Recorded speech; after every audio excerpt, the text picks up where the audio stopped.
Students, let us discuss about synaptic transmission. Synaptic transmission, it is possible by the synapse. What about the synapse? Synapse, it is the junction gap between the two neurons. Nerve impulse that is transmitted from one neuron to the another neuron by the help of the gap like arrangement, that is called synapse. Student, next these are the synapse are two types. First one is electrical synapse. What is the meaning of the electrical synapse? This is the synapse. Neurons are in very close relationship. Students, end part of the one neuron which is connected with the another neuron, these are having close relationship between them. Okay. Next, electrically conductive links between these two neurons. There are also with electrically conductive links. These are the links are called gap junctions. Students. Next, another one, impulse transmission is always very fast by the electrical synapse. Impulse transmission, action potential transmission is very fast by these electrical synapse from one neuron to the another neuron. Next, what about chemical synapse? Students, chemical synapse, membrane of neurons separated by synaptic cleft. Students, this is the last part of the one neuron, axon part of the neuron.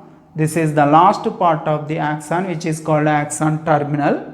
Students, axon terminal, and it is the axon terminal having one of the membrane. This is called postsynaptic membrane, presynaptic membrane. Students, presynaptic membrane. This is the gap between two neurons. This is the first part of the another neuron, which is called postsynaptic membrane. It is the presynaptic membrane and it is the postsynaptic membrane. This is the part of the one neuron, this is the part of the another neuron. Both are linked together by the help of the gap like arrangement. This is called synaptic cleft. Student, both are form synapse. This is the presynaptic membrane, this is the postsynaptic membrane, and connected by the gap like arrangement called synaptic cleft. Entire three forms the chemical synapse that forms the synapse. Student, and it is chemical synapse, transmission of the impulse is possible by the involvement of the neurotransmitters. Students, action potential reaches terminals. Action potential passes away like this, and it causes the depolarization. Of the axon terminal. This is goes to depolarization from the resting membrane potential to it goes to depolarization of the membrane. Students, and at the same time, when it is goes to depolarization, at the same time it opens voltage gated calcium channels. Are there. This is a membrane, presynaptic membrane of the presynaptic neuron have voltage gated calcium channels. These are open. These are open. Okay, student. Next, when calcium ions are released, it stimulates the synaptic vesicles. These are synaptic vesicles. Synaptic vesicles. Calcium ions are stimulates synaptic vesicle to attach the membrane. To attach the membrane. These are the synaptic vesicles attaches to the membrane of the presynaptic neuron, students. And at the same time, synaptic vesicles which are totally filled with the neurotransmitters. Synaptic vesicles, these are synaptic vesicles filled with the neurotransmitters. Neurotransmitters are the chemicals, students. These are the neurotransmitters, are they act as chemical messengers which helps to transmit action potential from one neuron to the another neuron through the synapse, student. These are the neurotransmitters are released by the process of the exocytosis, students. And these are the neurotransmitters are bind to the membrane, students, bind to receptors of postsynaptic membrane. This is the postsynaptic membrane. This is the presynaptic membrane. This is the postsynaptic membrane. Postsynaptic membrane has receptors. These are receptors, students. These are receptors. These are the neurotransmitters are attached to the receptors of the postsynaptic membrane. Okay, students. And postsynaptic membrane has ligand gated channels. This is the postsynaptic membrane also has ligand gated channels. These are the ligand gated channels are responds to chemical signals. Okay, which are respond to neurotransmitters like acetylcholine, norepinephrine, epinephrine, like that. Acetylcholine is the common neurotransmitter is the acetylcholine, students.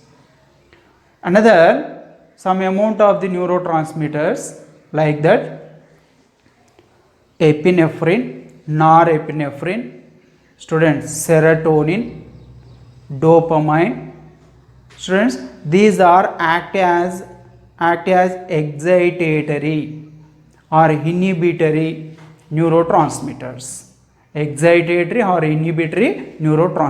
These are all neurotransmitters are act as excitatory or inhibitory neurotransmitters.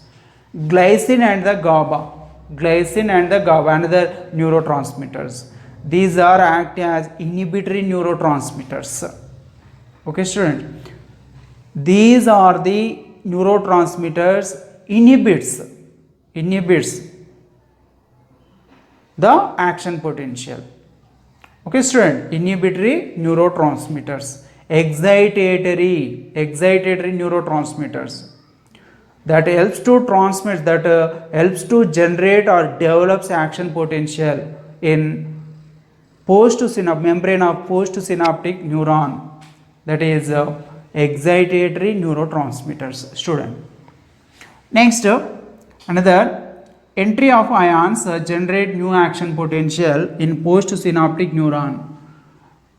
Okay, students, when ligand gated channels are opened and ions are entered into the cytoplasm of the neuron, and it causes the generation of the new action potential in postsynaptic membrane, student, postsynaptic neuron. The type of the action potential is now passes into the postsynaptic membrane, postsynaptic neuron. New potential is excitatory or inhibitory, students. and excitatory postsynaptic potential depolarizes the membrane. This is the membrane goes to depolarization, students. This is the membrane is goes to depolarization. Before depolarization, it is available in resting membrane potential. When excitatory postsynaptic potential reaches into the postsynaptic membrane, that is the membrane is goes to the depolarization, students. Next, inhibitory postsynaptic potential causes hyperpolarization of the postsynaptic membrane. Okay, this is the differences between excitatory postsynaptic potential that causes depolarization, inhibitory postsynaptic potential that causes hyperpolarization of the postsynaptic membrane, students. Next, another one, postsynaptic potentials. What about postsynaptic potentials? These are graded potential, postsynaptic potential. Okay, postsynaptic, the potential developed at the region of the postsynaptic membrane. These are graded potentials, summation of potentials. Graded potentials or summation of the potential. Students, summation is divided into two types. These are spatial summation. Next, second one is temporal summation. What is the differences between spatial summation, temporal summation? Spatial summation means simultaneous stimulations came from the many presynaptic neurons, and that generates the excitatory postsynaptic potential in axon hillock. This is the postsynaptic neuron, students. Postsynaptic neuron develops action potential by the several synapses, that is called spatial summation. Next, temporal summation. Students, high frequency stimulations came from only one presynaptic neuron, and this is the excitatory postsynaptic potential is spread to the postsynaptic neuron. Okay, students, only one of the high frequency stimulation is came from only one presynaptic neuron that develops a excitatory postsynaptic potential in membrane of the postsynaptic neuron. That is called temporal summation.